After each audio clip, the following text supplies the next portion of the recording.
सभी क्रांतिकारी साथियों को जय भारत जय संविधान। प्रिय साथियों, मैं आप सभी लोगों से एक बात शेयर करना चाहता हूँ।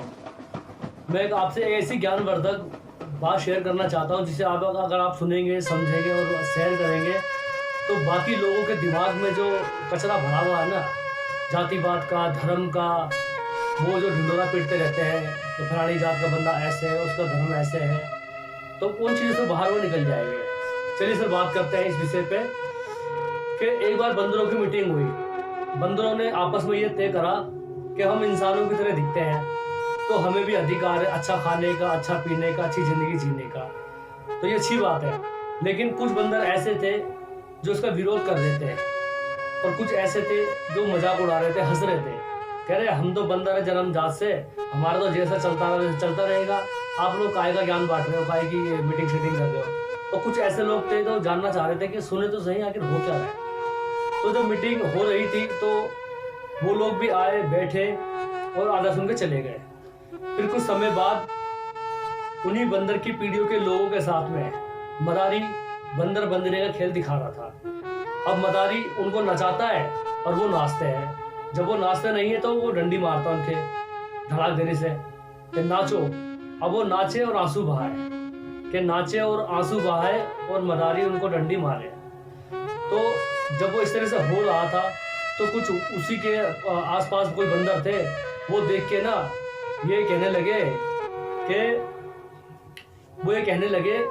कि ये जो है ये वही लोग हैं जिनके पूर्वज हमारी जब भी मीटिंग हुआ करती थी बंदरों की तो हंसते थे, मजाक उड़ाते थे और आधा सुन के चले जाते थे। यही कारण है कि आज ये लोग बंदर बंदरिया बनकर रह गए हैं और हम लोग इन चीज़ों से निकल के बाहर आ गए हैं। यही बात समाज के ऊपर भी आती है।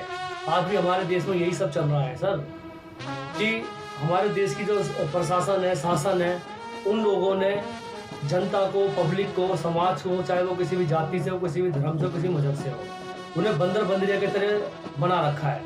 और वो महंगाई की, शोषण करने की, अधिकार वंचित की, न जाने कितनी समस्याओं की मार मारते हैं। और ये पब्लिक, ये जनता यानी हम लोग, आप लोग आंसू भी बहाते हैं और कुछ कर नहीं पाते हैं। तो उस कहानी से हमें ये शिक्षा मिलती है कि हमारे साथ में जो मदारी कर रहा था बंदर बंदरे के साथ में, वही सरकार कर रही है। इसीलिए जब भी कभी कोई संघर्षवादी लोगों की, समाज के लोगों की अगर कभी भी कहीं मीटिंग होती है तो उसका हिस्सा जरूर बने। आज हमारी समस्या यही है कि खाने पीने का कोई फंक्शन होता, प्रोग्राम होता है तो हम परिवार के साथ चले जाते हैं, पूरे परिवार को लेकर चले जाते हैं। कोई मर जाता है तो ज़्यादा से ज़्यादा 2 आदमी, तो एक नहीं तो 2 तो जाते ही जाते हैं, मतलब जाते ही जाते हैं। लेकिन जब समाज हित में काम करने की बारी आती है तो बहुत से ऐसे लोग हैं जो ना के बराबर जाते हैं, यानी एक पूरे परिवार में से एक जाता है तो नहीं जाता है। तो फिर समाज हित में काम कौन करेगा? समाज हित में काम करने के लिए लोग कहाँ से आएंगे? जब तक समाज हित में समाज के लोगों के लिए, जाति, चाहे वो किसी भी जाति से हो, किसी भी धर्म से, किसी मजहब से हो, इन सभी के लिए अगर जब लोग नहीं आएंगे काम करने तो उनका विकास कैसे होगा? उनके अधिकार कैसे मिलेंगे? और कैसे इन लोगों के साथ जो शोषण होता है, जो सरकारें करती हैं, जो जिस तरह से इनको प्रताड़ित किया जाता है, जैसे कि लॉकडाउन में आप देख लो कितनी बुरी हालत है। यहाँ की सरकारें एरोप्लेन भेज रही है विदेशों में अपने रिश्तेदारों को, उद्योगपतियों को, बड़े बड़े व्यापारियों को लाने के लिए, और इस देश का गरीब आदमी जो बेचारा शोषित है, वंचित है, मजदूर है, वो जो है सड़कों पे कई कई किलोमीटर का सफर तय कर रहा है। ये बड़ी शर्म की बात है हमारे देश के अंदर कि छोटे छोटे बच्चों को लेकर वो अपनी माँओं बहनों के साथ में, और वो बेचारे चप्पल पहन के ना इतना लंबा सफर कर रहे हैं, 400-500 किलोमीटर। ये मैंने खुद देखा इस चीज़ को, मुझे बड़ा दुख हुआ इस चीज़ को लेकर कि सरकार जो है, सरकार को मजदूर वर्ग, गरीब लोगों से ज़्यादा चिंता अपने अंबानी जैसे रईस लोगों की चिंता है कि वो लोग ना, उनको कुछ ना हो जाए, क्योंकि वो लोग डोनेशन देते हैं इलेक्शन के लिए, आर्थिक तौर पर मदद करते हैं। नहीं तो क्या वजह है? आखिर इस सरकार को दिखाई नहीं दे रहा है कि कितने लोग सड़कों पर पैदल चल रहे हैं। अभी मैं किसी काम से जमुना पार गया था सर, तो मैंने खुद देखा अपनी आंखों से, और न्यूज़ में तो हम देखते ही हैं, तो रियल में मैंने देखा कई लोग लाइन लगा के बेचारे कई कई किलोमीटर का सफर तय कर रहे हैं। कोई कहता हमें 500 किलोमीटर जाना है, कभी कोई कहता हमें 400 किलोमीटर जाना है।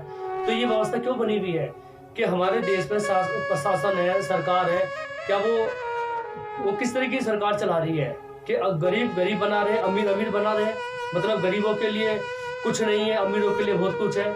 तो इसलिए जब तक हम सामाजिक सेवक जो लोग हैं, जो समाज हित में काम करते हैं, जब तक वो लोग इकट्ठा नहीं होंगे इन सरकारों की मनुवादी व्यवस्था को बदलने के लिए, उनको हटाने के लिए, इन पर दबाव बनाने के लिए इकट्ठे नहीं होंगे, तब तक ये व्यवस्था ऐसी चलती रहेगी। और जैसे पहले भी चलती रही, आगे भी चलती रहेगी, तो इसे कोई रोकेगा नहीं। इसलिए राष्ट्रीय झाड़ू मंच के माध्यम से मैं सभी क्रांतिकारी साथियों से, सभी वर्ग से, चाहे वो किसी भी जाति से हो, किसी भी धर्म से हो, किसी मजहब से, हम सभी से अपील करते हैं कि राष्ट्रीय झाड़ू मंच का आप हिस्सा बने। राष्ट्रीय झाड़ू मंच समाज हित में काम करता है, समाज के लोगों के लिए काम करता है, चाहे वो किसी भी जाति से हो, किसी भी धर्म से हो, किसी भी मजहब से हो।